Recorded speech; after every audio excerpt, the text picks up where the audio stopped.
GENEVA Reuters. The capital Sanaa and alBayda have joined the list of Yemen cities without clean water due to the blockade by a Saudiled coalition which has cut off supplies of fuel for pumping, the International Committee of the Red Cross ICRC said on Monday. Some 2.5 million Yemenis now lack access to clean water in crowded cities, putting them at risk of another major outbreak of waterborne disease, and other cities are running out of fuel, ICRC spokeswoman Iolanda Jaquemet said. Since April, some 940,768 people in Yemen have been infected with cholera, a waterborne disease, in the world's worst epidemic in a single year that has killed at least 2,200, and cases of dysentery are being reported, she said. The water and sewage systems in Damar and Amran are now providing only half the normal coverage.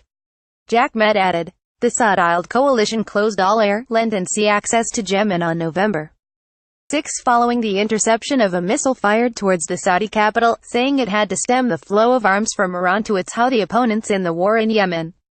On Friday, the ICRC said 3 cities Sanaa, Taiz and Saudiled had run out of clean water because the blockade had cut imports of fuel needed for pumping and sanitation, depriving close to 1 million people of clean water.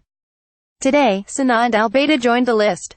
Jaquemet said. The United Nations has appealed for the blockade to be lifted, saying it could spark the largest famine the world has seen in decades. Some 7 million people are already on the brink of famine. The situation for dialysis patients, already urgent, is now critical. Jaquemet said. The ICRC had reports of some 20 kidney patients requiring dialysis having died over the last weeks, due to the non-availability of treatment, she said. Dialysis centers in the Saudiled port city of Saudiled are particularly hard hit, working at only 30% of their capacity, she said. Other centers in Yemen have been forced to close, sending more patients to 3 ICRC-supported facilities.